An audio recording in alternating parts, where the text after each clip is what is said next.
How do terrorists actually communicate online? A lot like criminals, Trend Micro finds. More bank breaches may be queued up, Kaspersky Labs warns. Ransomware remains a threat, and the FBI says again that you shouldn't pay. Investors look at the cyber sector, and some VCs put some money on it. And hey there, all you people who hold clearances, did you know that President Putin and Supreme Leader Khamenei are concerned about your privacy? Neither did we. This CyberWire podcast is made possible by Cylance, offering cybersecurity products and services that are redefining the standard for enterprise endpoint security.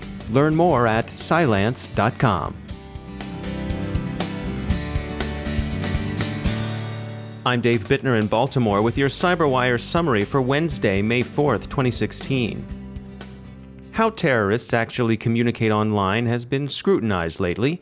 The conclusions people draw or jump to about how ISIS works in cyberspace have informed or inflamed the crypto wars. Trend Micro yesterday published a timely study in which they took a close look at online terrorist communications. Their conclusions emerged from the study of more ordinary forms of cybercrime. The researchers found that terrorist groups have a lot technically in common with their underworld brothers and sisters. Both classes of mischief makers abuse legitimate services. Both crooks and terrorists work to establish and maintain anonymity. Both need to work with unskilled collaborators.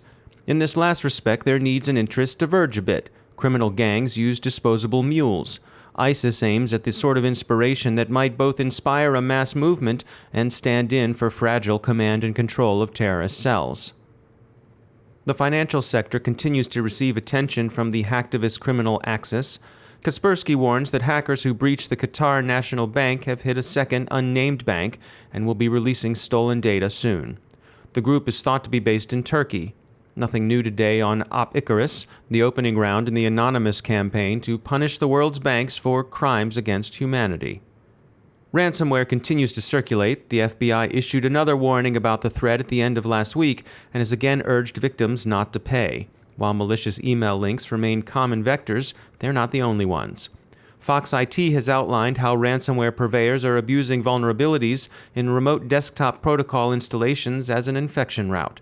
Such RDP vulnerabilities are of particular concern to corporate networks. Chances are, unless you're in the power distribution biz, you really don't think all that much about electricity. In most of the developed world, electrical power is available 24/7, and it's been that way for decades. But as electrical grids become more connected to networks, they're also connected to potential vulnerabilities. John Dickson is a principal with the Denim Group. You've essentially taken what was really a closed system, electrical distribution and creation, and all of the industrial controls around it, and made it a bit more open. And if you look at electrical utilities in any country, they're usually split between the folks responsible for the distribution or production side and the folks that run the internal IT network. Those two entities are starting to merge the cultures, the security concerns, and that's what's created much of this clash of cultures.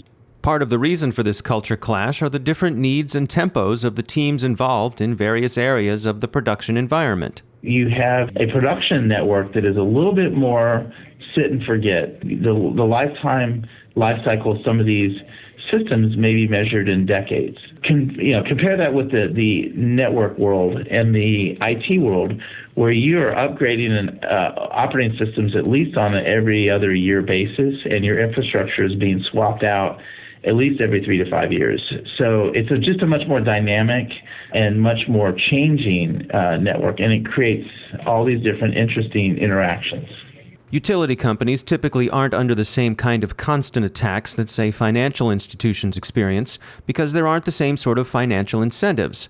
But John Dickson warns utility companies not to be complacent. The challenge with the electrical industry is the fact that the likely attacker is going to be what we call a nation state, a country. And if that country has a national interest to knock somebody off the grid for a week or two, that is particularly worrisome.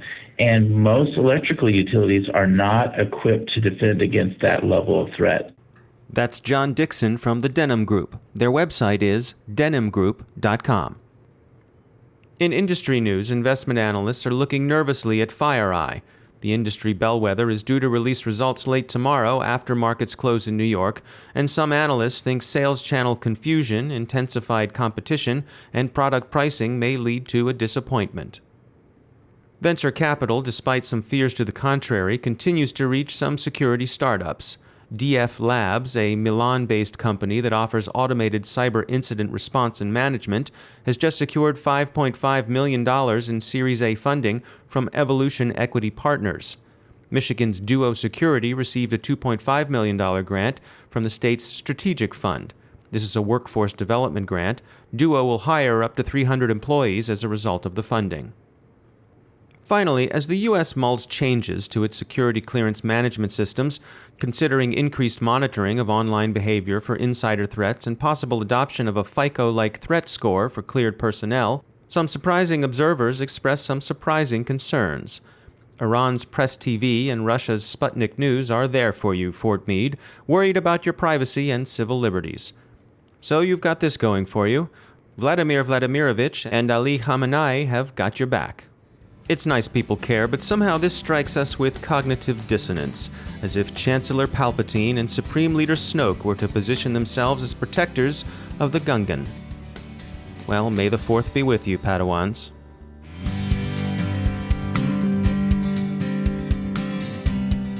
This CyberWire podcast is made possible by Wide Angle Youth Media, a nonprofit that provides free media education to Baltimore youth to tell their own stories and become civic leaders. Learn, watch, and connect at wideanglemedia.org.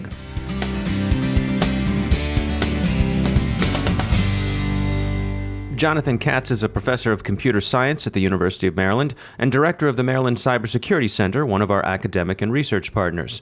Jonathan, I know one of your areas of research is digital signatures. In fact, you wrote a book on the subject. What do we mean when we refer to digital signatures? Digital signatures are a mechanism for providing message integrity in the public key setting.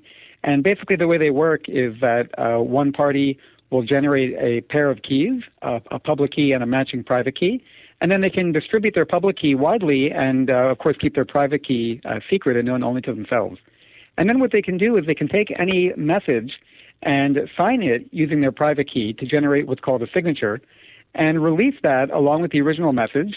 And anybody in possession of that party's public key can then verify that that signature is a valid signature on that message with respect to that public key. And this serves as a proof that the party in question actually did affix their signature, did compute their signature over that message, and so that the message actually originated from them. And so what are the areas where digital signatures are most likely to be used? Well, digital signatures are actually used quite widely. One of the ways in which they're used perhaps most often is in the SSL protocol. And basically what they are used for is as a component in proving to a user that you are actually connecting to the website that you intended to. So, for example, when you go online and try to connect to google.com, for example, there's a complicated protocol that takes place, but underlying that is a digital signature that actually proves that the party at the other end that you're communicating with is a party who has Google's public key. And then presumably the only party in possession of that matching private key is Google, and so that serves as proof that the person at the other end whom you're communicating with is Google themselves. So is this an area of ongoing development? Well, it is. And one of the big concerns nowadays is the potential for quantum computers, which, as we know, have the potential to break all public key cryptography currently used on the Internet. And so one thing people are looking at is at so-called post-quantum digital signature schemes that would be secure even in the advent of quantum computers. Jonathan Katz, thanks for joining us. Don't forget, we'd like to hear your questions for our academic and research partners. If you have a question, you can email it to questions@thecyberwire.com. For links to all of today's stories, along with interviews, our glossary, and more, visit thecyberwire.com. Thanks to all of our sponsors who make the CyberWire possible. Did you know you can reach our audience of engaged, informed business, government, and academic leaders, not to mention the Galactic Resistance and the Jedi Council, by sponsoring the CyberWire? Visit thecyberwire.com/sponsors and find out how. The CyberWire podcast is produced by Pratt Street Media. The editor is John Petrick. I'm Dave Bittner. As always, thanks for listening.